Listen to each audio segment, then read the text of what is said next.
This is WWE superstar Drew McIntyre, and you're listening to the WWE Podcast.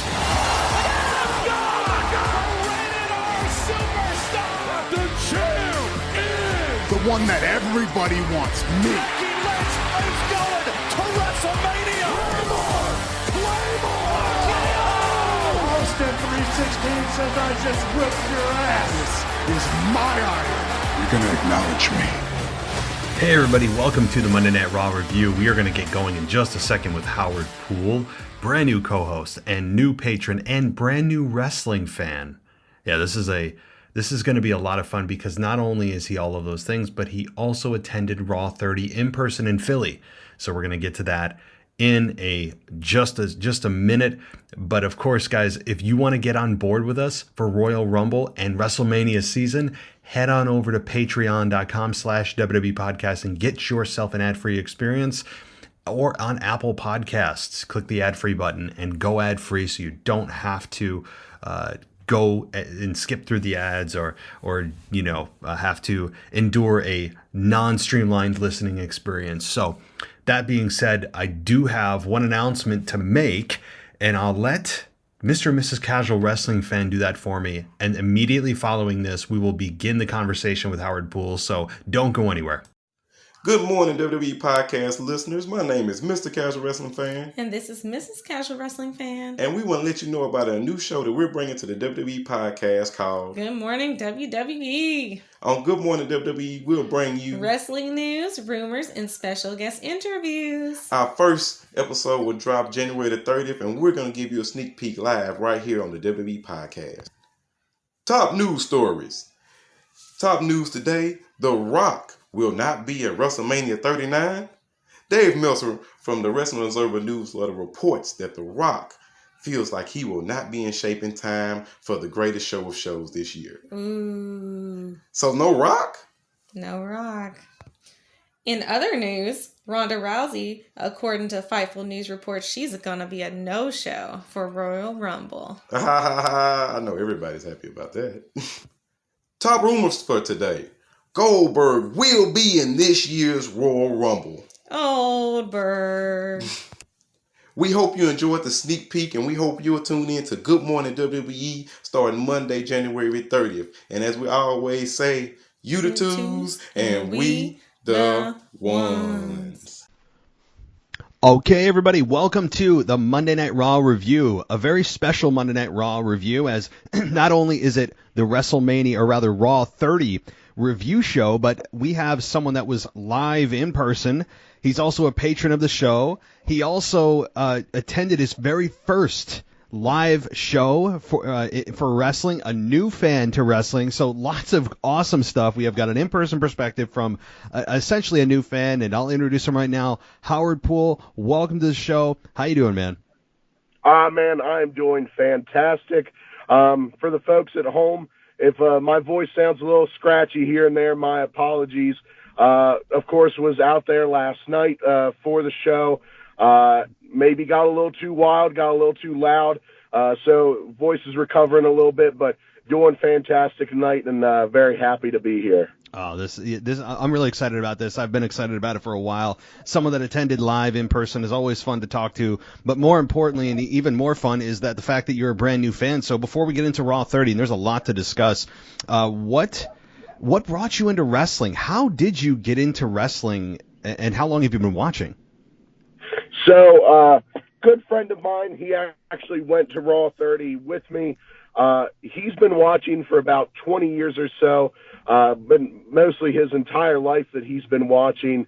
I, on the other hand, have been watching for about 6 months or so, picked it up at Clash of the Castle, but he's a very passionate fan, has been dedicated his whole life. So he really brought me into it. And so, I'm a fresher fan, but, probably about 4.5 months back, the bug really kind of took hold. And man, I haven't missed an episode probably in these last 4 months between Raw and SmackDown.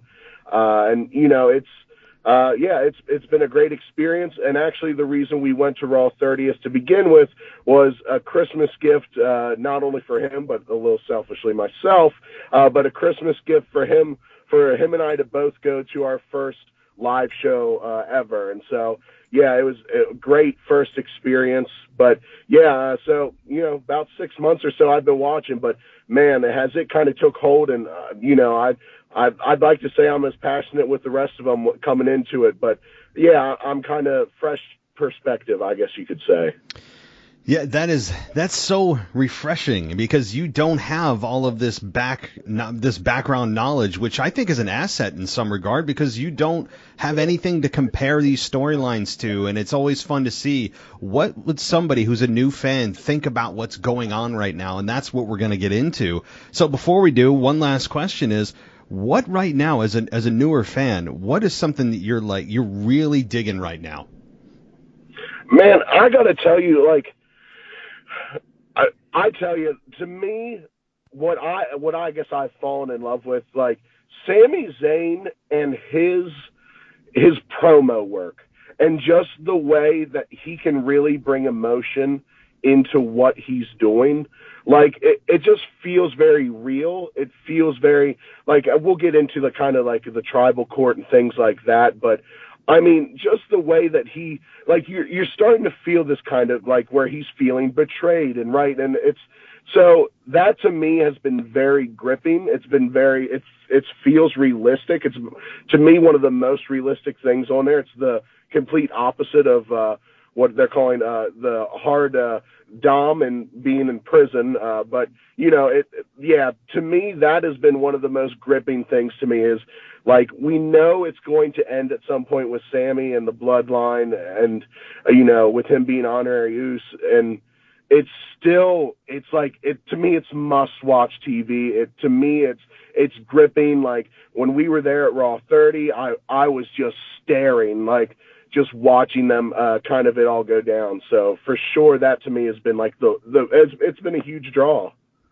No doubt about it. Even for myself, I've been watching since '97, and I'm not saying that to brag, but I'm saying that to also just kind of compare how we're viewing this storyline. And I think doesn't matter if you've been watching it 6 months or for 20, 30, 40, even longer years. This is the best storyline WWE has produced in a very long time. This is captivating. It is, as you said, it is kind of must-watch TV, and I'm loving almost everything that they're doing with this. And we'll get into the tribal court in just 1 second, but I have to ask about Hulk Hogan, okay? Because I know he opened the show before there was a video package, and I've heard reports that Hulk Hogan got booed in the arena, and on TV, or at least on the Hulu version, maybe they edited it, I'm not sure. It sounded like he got a pretty strong positive reaction, so either they manipulated the sound in post-production, or he genuinely got cheered for the most part. Were there a lot of boos, or are those reports false? Nah, I didn't hear really anyone booing him. I mean, I think people were of course it was the open of the show, so everyone was already just kind of going nuts. It was a sold out crowd. So, I mean, everyone was going nuts in there. So when he came out, I didn't really hear any boos. And I mean, you kind of saw from the video package, everyone's high-fiving him. So, yeah, I really didn't hear any boos unless they're right there at the ramp. A couple people were booing him, but back where we were sitting and kind of up in the stands, from what I heard, it was cheers. Everyone was happy to see him. Okay, all right. So maybe I'm not sure what the reports were that were coming out. So that's good to hear. You validated that. There were probably a few people, but in general, it was what it was. That he got a positive reaction. So that's interesting. And so Raw then, of course, got that video package. Always well done by the WWE production team. And then the Bloodline comes out, and we got Sami Zayn on tribal court. Paul Heyman got a lot of ECW chants because of the history of the ECW in Philly, but quickly had the crowd turn on him. And I have to give it to Paul Heyman, who has done such a great job over the last several weeks of re-injecting himself verbally into the storyline. He was kind of a bystander for a while, and they weren't utilizing him, I think, to the full capacity. Paul Heyman, when he's on his game on the mic, there's nothing better. And Paul Heyman playing the prosecution for the Bloodline against Sami Zayn was nothing short of brilliant. The crowd turned on Heyman quickly, and he provided some pretty solid evidence of Sami Zayn potentially actually trying to undermine the Bloodline. And before we continue, I'll stop there. What was the reaction like for Sami initially and for Paul Heyman initially? I mean, from the get-go, of course, as soon as everyone sees Sami, the Sami, the honorary chants start going. And of course, like, it is, you love to despise and hate Paul Heyman. Like, I mean, he's so good at what he does. And so for him there, as he's kind of giving his defense and he's, accusing Sami of going against the bloodline, like, he's so well spoken, and it's like, he gets under your skin, but he does it in a way that you're like, I want to keep seeing this go. But like, Sami was getting the chance. Sami, crowd favorite for sure. But Paul Heyman did a great job of kind of doing the setup work for it, and kind of being the counterbalance to that. That's good to hear that, he, even in person, I haven't seen him in person in quite a while, still is able to manipulate a crowd the way he is. He's still a genius on the microphone. The dude doesn't age.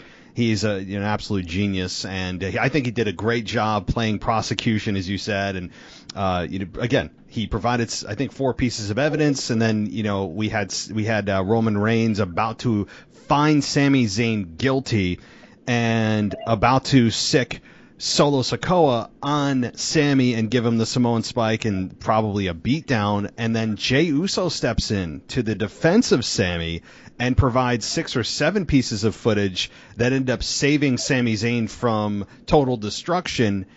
And at that point, before we go further with the not guilty verdict, I don't know if you saw it, I'm sure you did, but there was actual emotion on Sami Zayn's face that, after that footage was played, it looked like he was almost in tears. And it was just so well done by Sami Zayn from an emotional standpoint. Like, you were watching and feeling him every step of the way. And did you see that with Sami Zayn? He almost was in tears. Yeah, man. Again, like, props to Sami for being able to portray that emotion. Good on Jay, though, too. And even if you kind of look, I don't know how the camera kind of focuses, but we could see Jimmy really well, too. And both of those guys kind of showing the emotion of supporting Sami. Jay, I thought, did phenomenal with that piece as well. Yeah, man, it's interesting kind of moving forward. Sami, showed that kind of raw emotion, and it's like, you start to wonder if it's like, man, is this going to be more than just Sami leaving the bloodline, or is there going to be a real crack that forms here where there starts to get some inner confrontation between the entire group? Yeah, that's exactly right. And what happened here that leads me into the next part of this, as we know, Reigns declared Zayn not guilty, and the key words were "for now." And he seemed still upset, but kind of having his hand forced, given the evidence that overwhelmed the defense, that Sami deserves, one more kick at the can, so to speak, and finds him not guilty, but says that he doesn't want to see him until Saturday, and the Royal Rumble will be his final test. Whatever that means, we don't know yet. So something at the Royal Rumble will happen where he's going to be tested. Now, I think that many expected, including myself, up until a few days before Raw 30, The Rock to show up. Did anyone in the audience mention it? Did you hear any kind of Rock chants or any kind of chatter that The Rock may show up? Well, so definitely kind of at the beginning, but one thing that became very clear as we were getting ready for the show was that the recognition, like the recognition ceremony from the generations had turned into tribal court.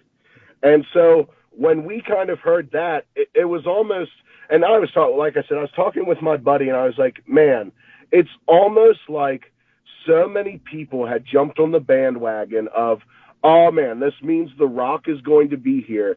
Do you wonder if WWE switched it to tribal court to be like, no, guys, like, The Rock is not coming. Like, we're switching this because y'all are chanting for The Rock too much. It felt really weird that switch happened such last minute.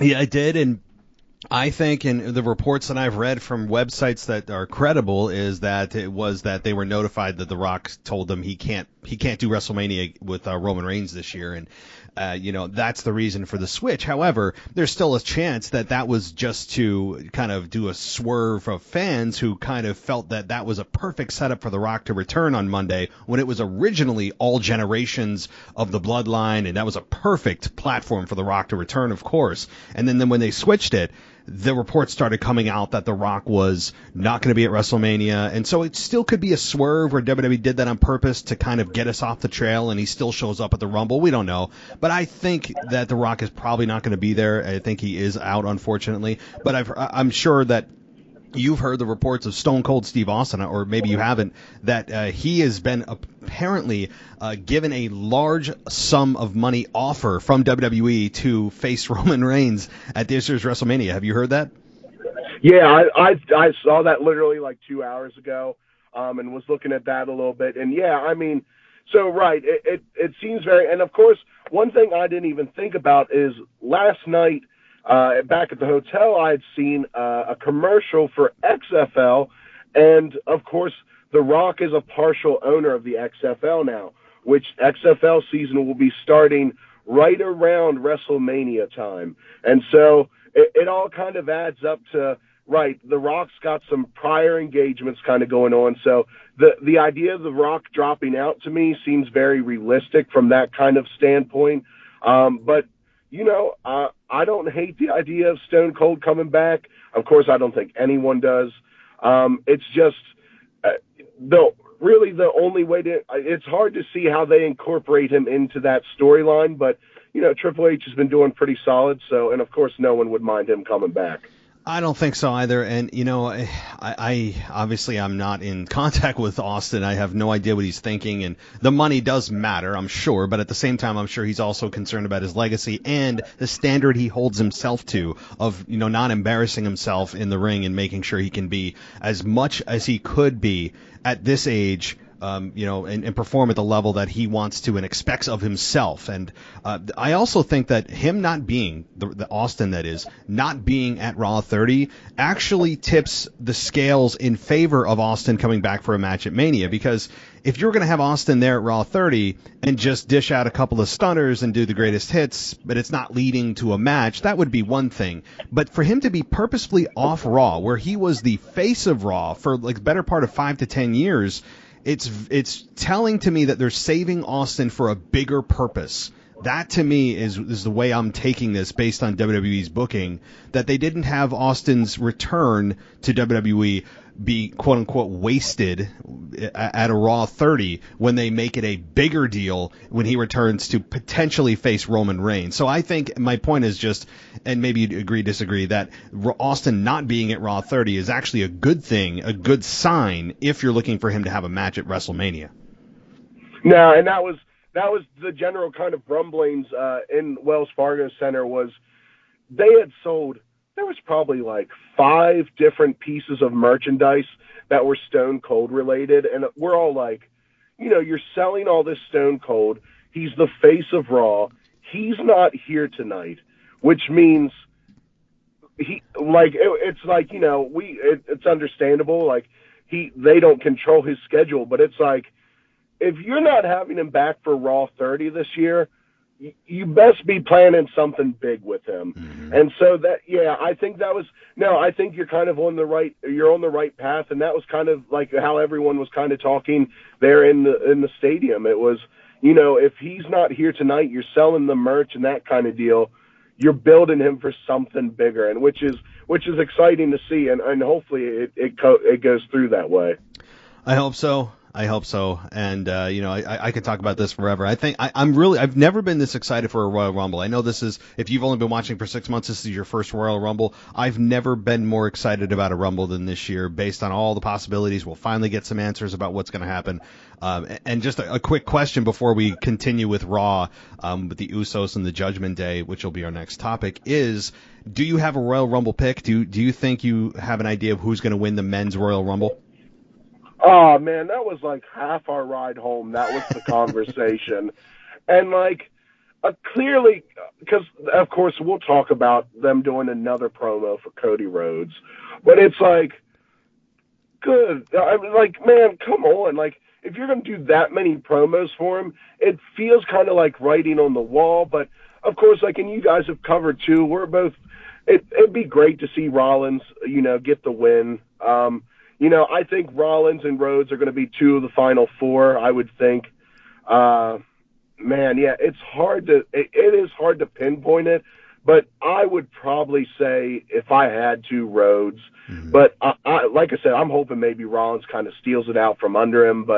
And of course, we of course did the count last night. There's still 14 people that have not been announced for it yet. Mm-hmm. And so it's hard to say who shows up in those 14. Like, right, if Sami ends up being one of them, of course Sami shoots to the top of the list of one of the guys who could potentially steal it away. So, like I said, I'd go with Cody, but it's hard to say. That's what I'm saying. Like, that's the thing is, people have, since he got injured at the Hell in a Cell event and faced Seth Rollins and he went away for 6, 7, 8 months, whatever it's been, he's been the favorite to win the Rumble ever since that injury, because we did the math and we're like, oh, he'll return by the Rumble and then he'll win the Rumble and face Roman.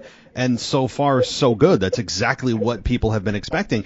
But it's almost so obvious that they can't do that. Like, that's the thing that I'm looking at. It's just like, yes, I think he still is the favorite, but are they really going to go with the most obvious choice? I'm not saying it's the wrong choice, but, this has been so obvious for so long, and they are now promoting the hell out of him on every show that they can, that it's just I'm looking at this going, but can they do this really? Like, they're still going to go with this choice, even though it is so obvious to do. And of course, we'll get our answer on Saturday. But all right, let's move on for a little bit on Monday Night Raw. The Usos take on the Judgment Day for just the Raw Tag Team titles here.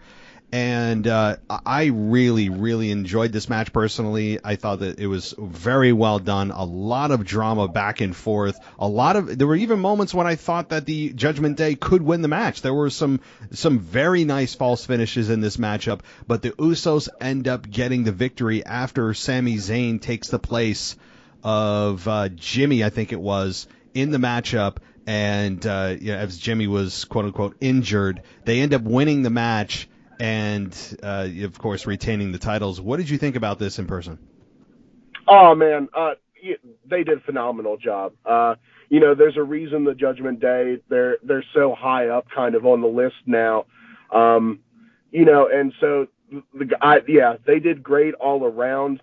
I got to tell you, I was very happy to see that, Finn getting kicked out of the match. I thought was great, because it's finally ref takes notice, ref enforces the rule.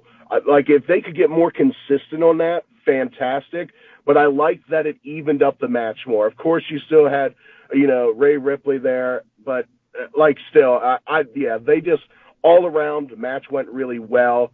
And I mean, even as the match was starting, split kind of in there from people we were talking to, of who was going to win it, especially with them kind of saying it was for the Raw title. It was very split of, does the Judgment Day take it today? And so that kept the hype up the whole way through that match. I mean, people were going nuts in there. Philly, of course, did a great job with the fans there. But, it was a great match overall, I thought. I thought they did a fantastic job. It really was it was a pay-per-view quality match, I thought. I thought it could have been on a pay-per-view, and I think most people would have said that was a really good match. And you put it on a Monday Night Raw, and I think the standard is even higher. And, this was an absolute, it was a great way to start the show. Essentially, the first hour of Raw, like the first total hour of Raw, was devoted to Sami Zayn. I mean, like, in one way or another, the 1/3 of the show was dedicated to Sami Zayn, and I have no problem with that. I think that whole story took a massive step forward to the eventual, I think, to me, is going to be the straw that breaks the camel's back with Sami and Roman at Royal Rumble. In one way or another, I think Sami Zayn is going to fail whatever test he has for Sami. Personally, what do I think that test is? It's probably going to be after Roman beats Kevin. He's going to set up Kevin for like a concerto or something, and Sami Zayn hesitates to, basically kill his friend, and that's where Roman Reigns realizes that, Sami Zayn is not loyal to the bloodline. That's my personal opinion. But, so any other comments on this match before we move forward? No, like I said, I think, very well done. Great way to open the show. And it really kind of kept the energy moving forward into the next few segments. So, no, it was fantastic. All right, very good. So let's continue with the next match here that really didn't happen. Bayley versus Becky Lynch, and that didn't happen. Now I'll talk about LA Knight and Undertaker in a minute, but the Bayley and Lynch inside a steel cage didn't happen, and it was just Damage Control who beat down Becky Lynch and left her laying. And I have to say, this was really surprising to me that they advertised the match and didn't deliver on a big match. I know that they're trying to get heat on the heels here, and I understand that, but it's very rare that WWE advertises a match and doesn't deliver. Usually if that happens, they over-deliver and do something different that's even better. In this case, they didn't give you a steel cage match at all. They just had Becky Lynch get beat down, and that was it. At home, I was a little frustrated with this. In the crowd, in listening to you guys there, how did you guys feel in person about this not happening? Yeah, I got to tell you, I think a lot of people almost felt cheated in the crowd. Because, again, when you're talking a cage match, like, people get stoked for it. And, I think everyone was like, oh, man, this is what this is needing, right? Like, getting Becky and Bayley in that cage, like, letting them kind of go at it. This is what this storyline needs, maybe to just get a little bit of pop, some freshness. And, again, this story has been flat, and just another underwhelming flat. And it's like, man, you had the potential and the chance to make this pop and to do something really cool with this. And again, it just kind of fell flat.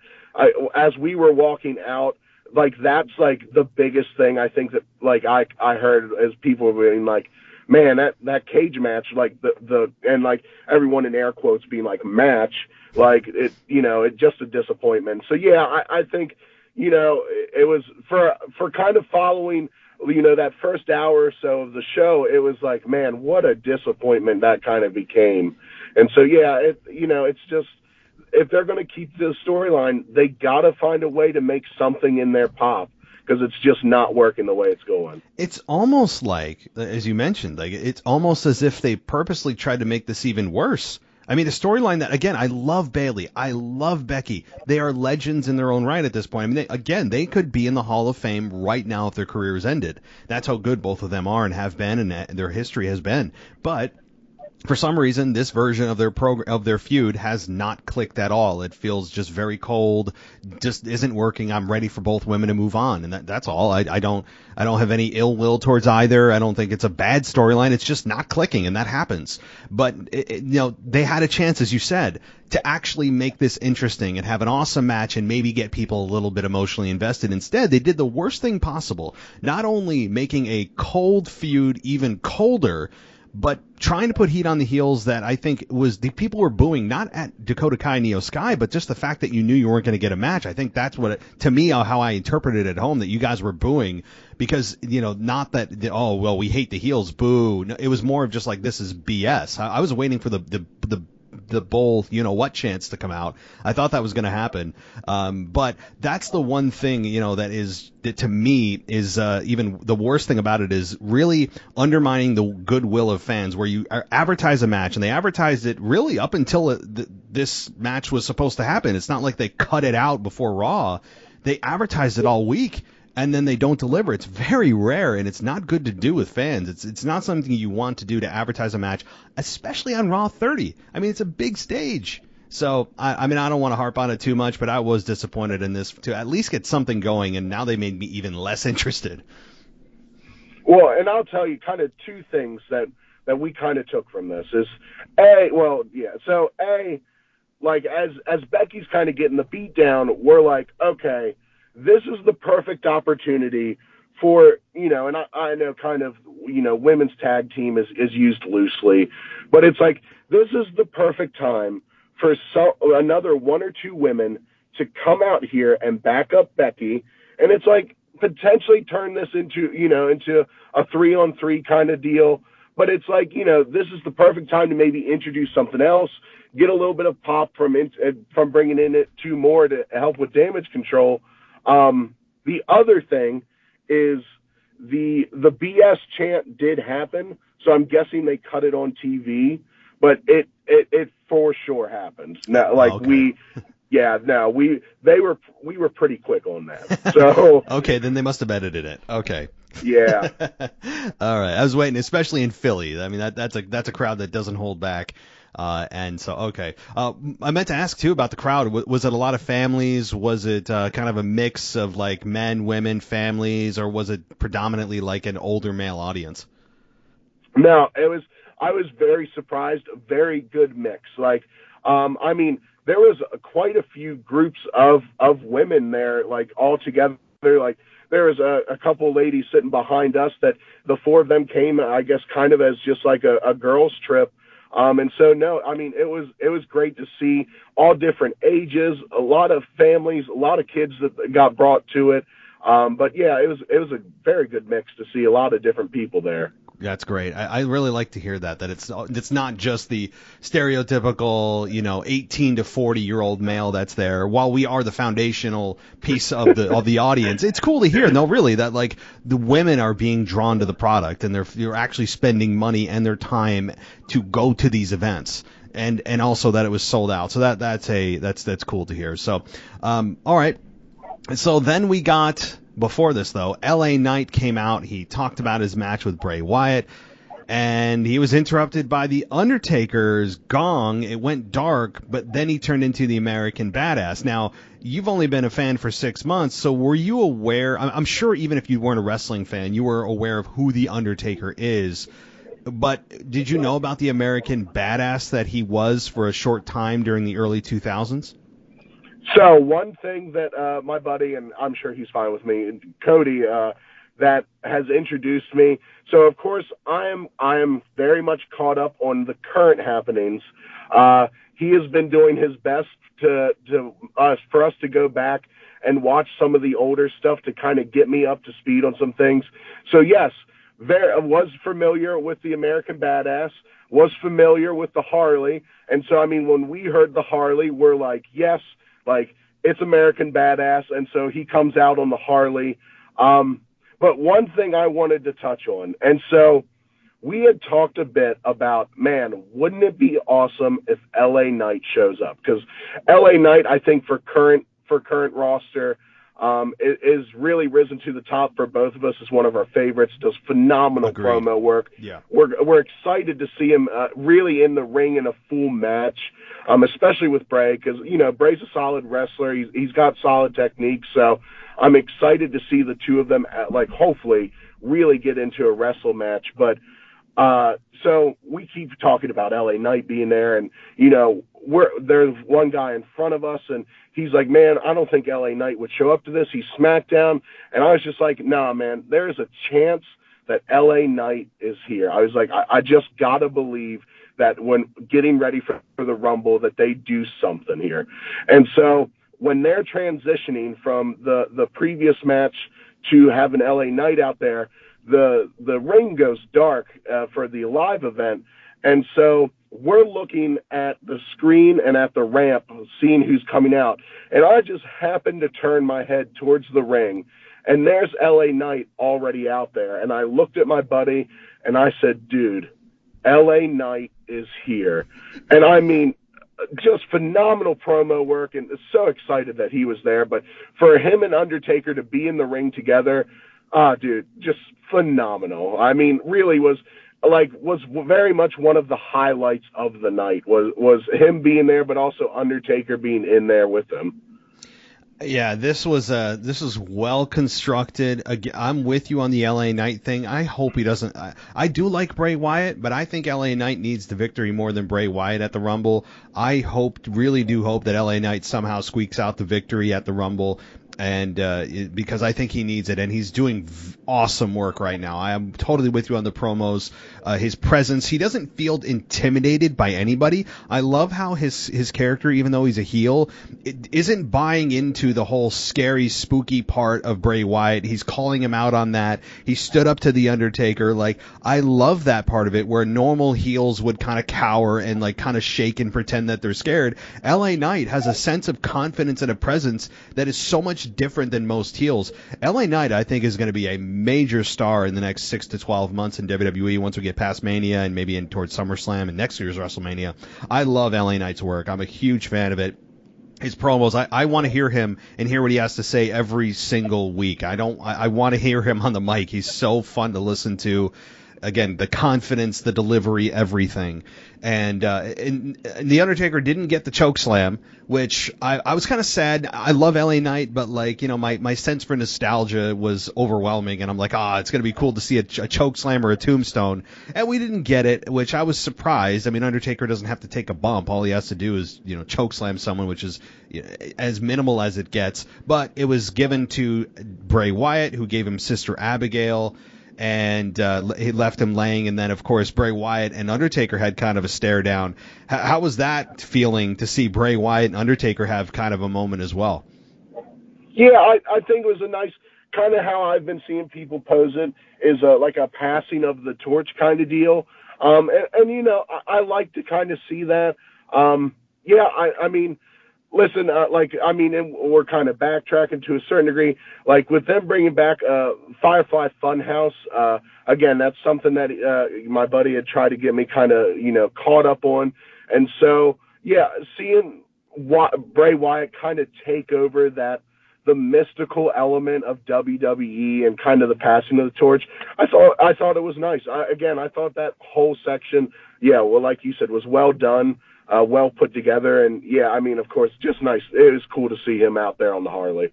Like, I mean, just even for someone who wasn't a fan back then, but like everywhere you turned, Undertaker was there. Like, I mean, I remember kids in school having Undertaker shirts on, and I didn't get it at the time, but it still almost felt nostalgic for me to see someone who's still prevalent in the main media to be there that night. So yeah, I just all around well done. Yeah, totally agree. All right, well, moving on, we got the Street Profits and Seth Rollins versus Imperium, but before we got to that match, it's kind of a contrived, roundabout, long segment to get there, but it was still fun, right? Like, and again, these are major names that even if you didn't watch wrestling or hated wrestling or thought it was fake or stupid, you can't avoid the fact if you were alive in the late 90s and a teenager in the late 90s or whatever, that you didn't hear the name Stone Cold Steve Austin, you didn't know who or what DX was or The Undertaker was. Like, these are all like essentially household names. So when you take that into consideration, DX coming out gets, you know, everybody up and excited and doing the DX chop and everything else like that. So they came out with Kurt Angle and Imperium. I guess, well, not I guess, they did come out pretty quickly, and then Gunther and the rest of the team told DX that you guys are an embarrassment to this sport and you don't respect this sport and you're making a mockery of it. And nobody wanted to step to Gunther, and they all were like, "Oh, I'm not doing it." And then one of them would pretend to, and then they'd say, "Oh, wait, I'm retired. I'm not doing it." It was funny. I mean, there was some kind of comedic segments that worked. Some did, some didn't. It was fine, I think. And then eventually it led to the 6-man tag with Teddy Long, and Teddy Long, famously known for making tag team matches, came out and did exactly what he does best. And of course, Rollins and the Street Profits were the ones to step up and get the victory over Imperium. So what did you think about this whole segment with Kurt Angle and D-Generation X with Shawn Michaels, Triple H, Road Dogg, X-Pac, and all the rest? I thought it was a really good way to get quite a few of the legends out there at once. Because they had announced about Triple H and Shawn Michaels both being there. So everyone was kind of like, oh man, it sounds like DX is going to be there, that they're going to all kind of show up. And so, for all the guys to be there, everyone at first was kind of like, why is Kurt Angle out with DX? But of course they explained it a little bit and kind of threw jokes, that kind of deal. One of the other things that was kind of big in that match is, man, Montez Ford, and I know you've covered it too. Montez Ford looks like he's just going to keep kind of building, and he has a bright future in WWE. I mean, he's the Street Profits overall looks great, but man, Montez Ford looks good. He just continues to kind of show up, and I'm excited to see where he goes. But yeah, it was the segment wise. There's a couple funnies in there, but I thought it was a good way to get quite a few legends in the ring. We got a match out of it. Wasn't the world's most exciting match, but there's some physicality to it, which is nice. Gunter always brings some physicality, so we got some physicality with it. But like I said too, Montez Ford looked great in there. He is the star every time he's in the ring. He is, and I can't wait for him to eventually break out. As I've said, you've heard it, and I think a lot of people agree that he is no doubt the star of that group, and eventually, I think, a future WWE champion. I really believe that in the next year, 2 years at the most, he is destined for something beyond the Street Profits team, and I'm rooting for him. So, but this segment was just a nostalgic throwback. That's all this was built for, and that's fine. It's Raw 30. You're going to have a segment like this. It did bring out about 75% of the legends that were advertised. As you said, they kind of shoved them all into one segment so that they could deliver as advertised, and I think it generally worked. Again, I wasn't knee-slappingly funny. Some of the inside jokes were a little kind of oosh. Like Triple H saying that, this booking thing isn't easy.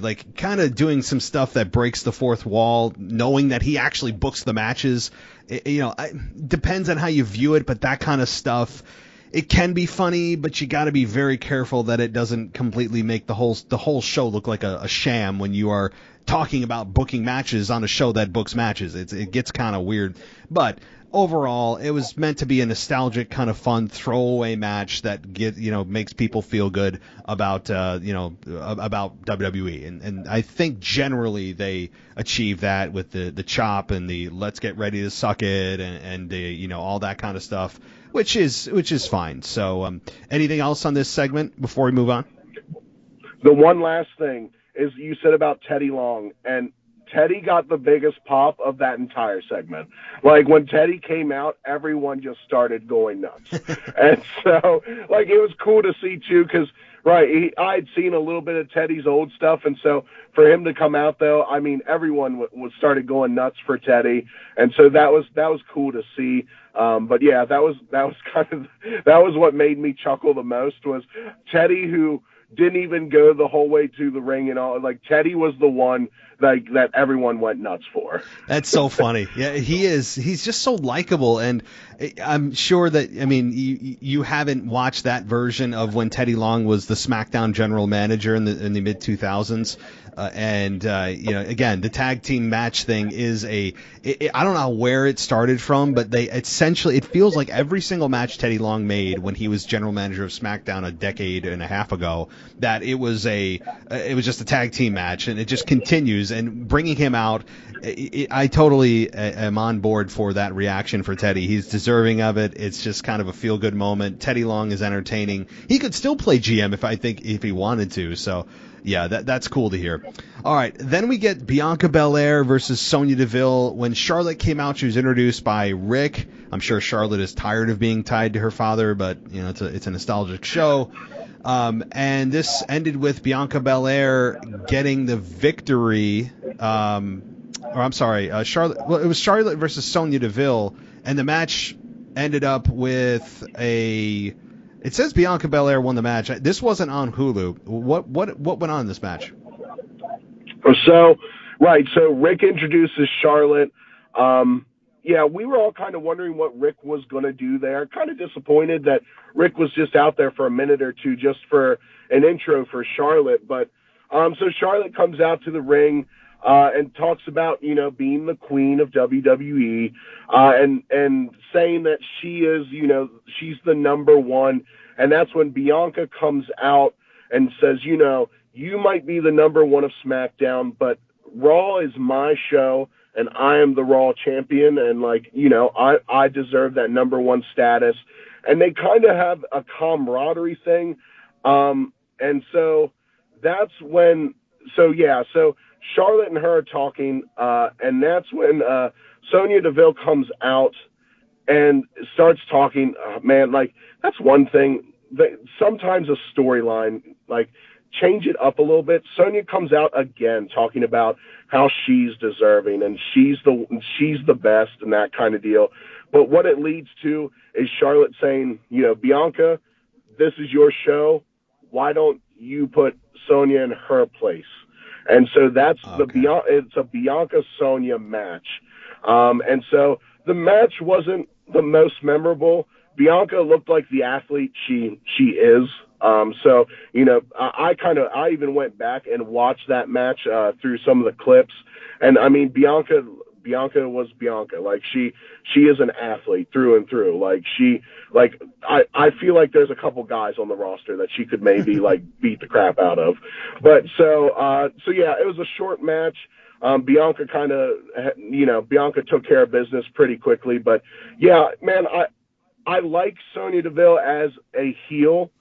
I just the Charlotte Flair thing to me is running out a little bit. It's time to give Sonya, some competition to maybe get a new storyline going. Because every week of her coming out and being I'm the best, give me the belt. It's gonna run out quick, I think, for people. I think they're gonna get tired of it here pretty quick. And the problem is also she keeps losing. I mean, she keeps losing and then screaming she's the best, and then losing and screaming she's the best. Right. Yeah. Okay. Well, I'm glad you cleared that up for me, because I'm reading the description of the one thing that wasn't on Hulu, and I'm like, this doesn't make sense. But the way you described it makes total sense. So it feels kind of like, I hate to say a throwaway, but just kind of, giving some exposure to Charlotte, continuing the storyline with Sonya and Charlotte, but also giving Bianca Belair a victory. So, yeah, good. I mean, it kind of seems like it was what it was. And, I don't have much more to say about it. Were people doing, I'm guessing, the woo, and when Rick came out, I'm sure, woo everywhere? They wooed. Even Charlotte did a woo. And of course, then we all wooed back, and so everyone was wooing literally the entire time. And of course, with Ric Flair's new documentary coming out, I think people the love for Ric Flair now has just kind of been reborn amongst WWE Universe, and so I think. Yeah, as soon as we walked in there, people were wooing. But I think the match, the main purpose it was serving was to continue to build Charlotte, as a babyface, because Charlotte and Bianca are kind of getting along, and Charlotte's trying to put Sonya in her place. And so I think that's really if they didn't even show it on Hulu kind of was just it's not worth it. But so I think really that was the kind of main push that they were doing there. It was a way to show off Rick and a way to push Charlotte as a babyface again. Were people mostly cheering for Charlotte? I mean, most of her career has been a heel, and I think naturally she's better as a heel. But were most people on board for cheering Charlotte here? I think so, and I guess that's to me that from what I'm seeing, the way that it has worked with her being a babyface is it feels like it's this almost out of respect for her career thing, where it's that's why if it is working for her as a babyface, it's just because it's Charlotte has accomplished a lot in her career. Of course, I like that you and I think it was Anthony DeMarco were bringing up that it's what does Charlotte look like without a championship? That's the last thing she has to prove yet. But I think just the babyface thing has worked out of respect for her career. And so, right, when she came out, generally the crowd was cheering. I didn't really hear too many boos towards her. And I think, again, it feels like it's more out of respect than out of like, oh man, we love Charlotte and we love her as a baby face. It's more of a, man, we love Charlotte. Like, we respect what she's done. Like, let's hear her kind of out. And of course, she got rid of Ronda Rousey, which like, I think everyone should just be like so thankful for. So, I mean, like that alone makes her just like the best baby face right now, is that she got rid of Ronda Rousey. Yeah, I couldn't agree more. No one is chanting for Ronda. We want Ronda. There's none of that, and I think there's nothing. I haven't heard anybody. I honestly haven't even thought about her since she lost her belt and went back into her hole or whatever she's doing. I'm sure she'll show back up as part of the Women's Royal Rumble and have a moment with Becky, which I think will eventually lead to their match at WrestleMania. That's my pick, but I honestly have no interest in seeing Ronda Rousey again in a wrestling ring. I just don't.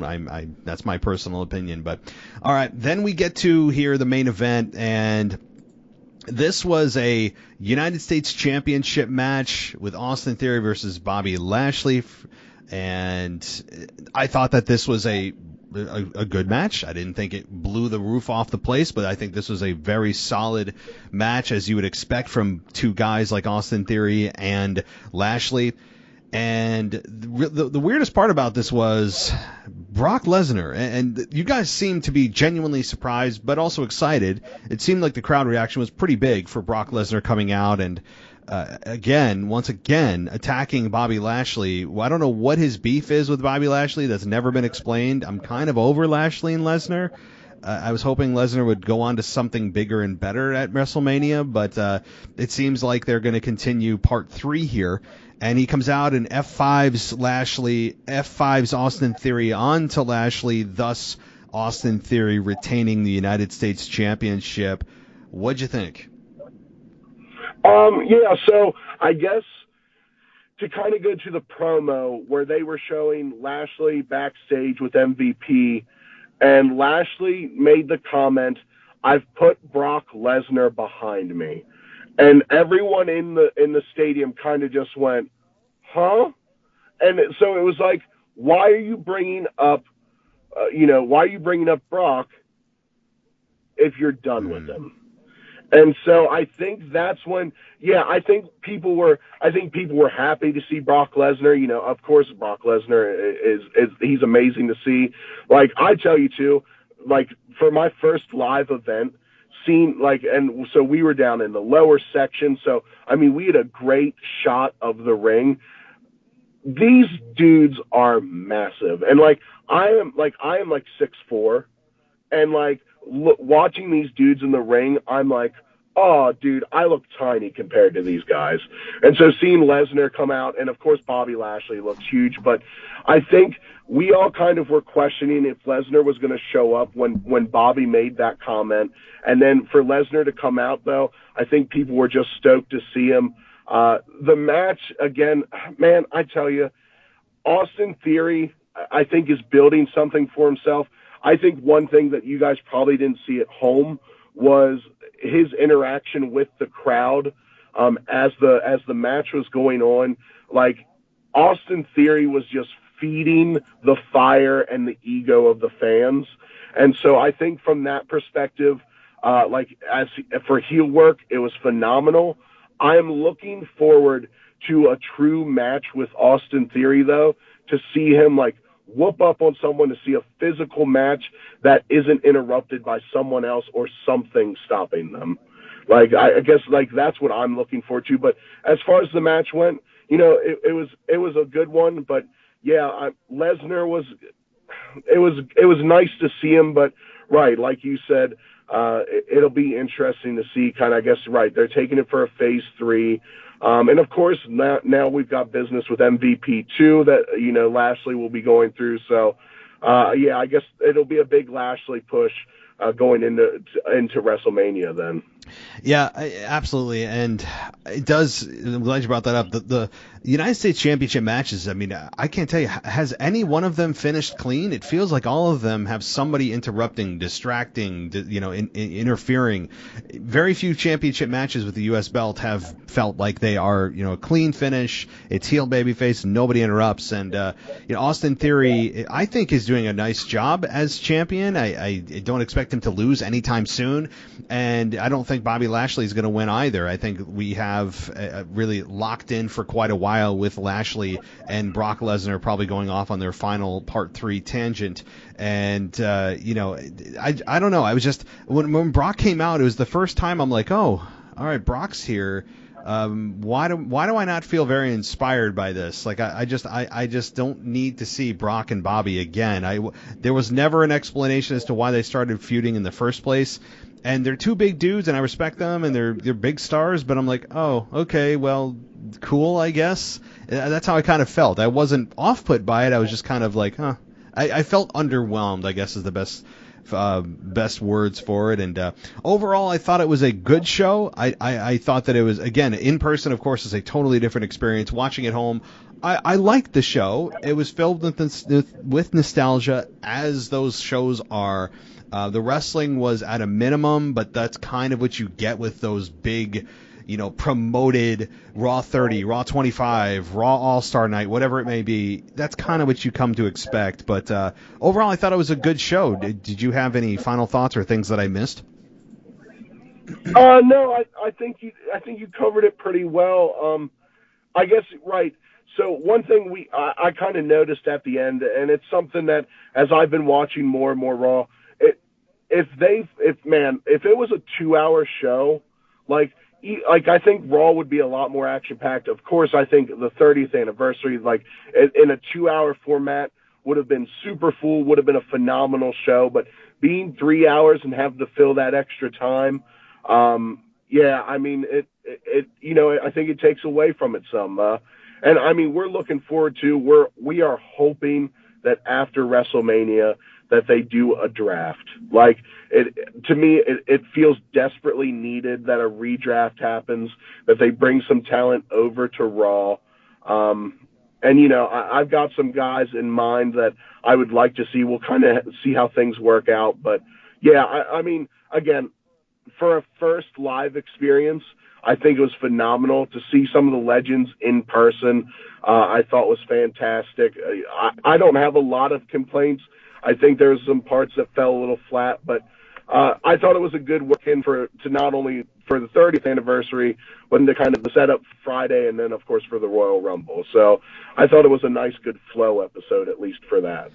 Yeah, for a go-home show to the Rumble, I think it was a nice kind of build, a peak build, and of course we saw the Cody promo videos. We touched on that a little bit, and again, very much the favorite to win the Rumble, but I think they did a nice job, and I'm ready to just get to the Rumble so we can kind of reset and start to see what WrestleMania is going to look like. We're not going to get all the answers, certainly not all the answers, but we're going to get a good chunk of things coming out of the Rumble that we can go, oh, I see what they're doing here. This match looks like it's coming for the WrestleMania. This match looks like it's coming. I think we'll get, maybe 25, 30, 40% of what we're going to get at WrestleMania at least clued in at the Rumble. So I'm excited for it, and I'm really glad you were able to come on. One thing I meant to ask about the merchandise, what were people wearing? A lot of Bloodline stuff, I'm guessing?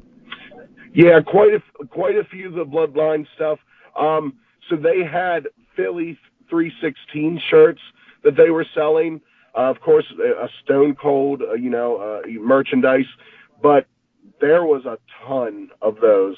And then, of course, quite a few of the Raw is 30, the Raw is Triple X, those shirts. And there was one shirt that said, Raw 30, I am here. And it had a picture of all the legends on there that were showing up for the night. And so, quite a few, like that was kind of, with it being a unique show, quite a few of those pieces as well. But like I said, that Philly 316 shirt, I saw a ton of those in the crowd. So always cool to see more Stone Cold stuff get sold. And there could be a lot more coming, I hope. right? Like, oh man, I hope. I know you've been here like 6 months, but I'm sure you knew who Stone Cold was even before starting to watch wrestling, right? Like, you've heard the name. Oh yeah, okay.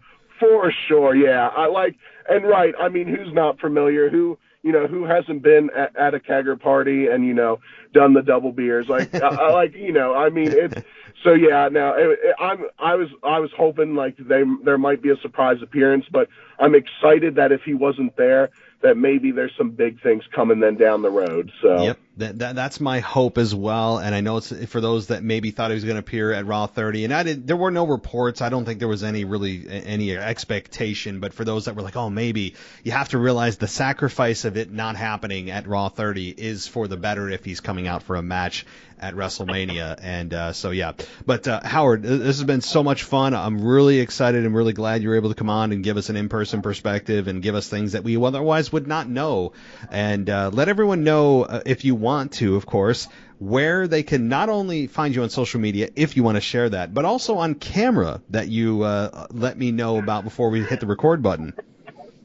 So Facebook, Howard Poole, and you can find me. I'm working on getting on in the Discord. I post on Patreon page every once in a while, but the Discord is one thing I got to get more on. Instagram, Howie_plumcrazy, and that's my catering company. But yeah, if you look on Raw 30, we were in the lower section facing the camera. So if you see to the right side, a large dude in a purple sweatshirt, because I was trying to show off our catering sweatshirt. If you look there, though, you'll see a large man, and that's me. And a couple times you'll see me just looking up to see if I'm on screen. But then there's also some times where I'm just yelling very aggressively, and scratchy voice. So that's what you should do at wrestling events. So that's totally understandable. So Howard, thank you so much for coming on. This was a lot of fun, and enjoy Royal Rumble, enjoy WrestleMania. I'm sure that we'll be in touch well before then. So thanks so much for coming on, brother. Oh man, hey, appreciate you having me. Shout out to the fellas on the SmackDown review too. I'm on the football function on Patreon, so I wanted to give them a little love while I was on here. But yeah, man, excited to be a part of the group now. Appreciate you having me on, and yeah, looking forward to maybe the future of you and I getting together again. Absolutely. Thanks so much, buddy. Take care. Yeah, thank you. Thanks for listening to the WWE Podcast. Don't forget to subscribe on your favorite podcast app so you don't miss a show, or head to WWEpodcast.com. And for all of these shows ad-free, head over to patreon.com/WWE Podcast. Until then, we'll see you next time.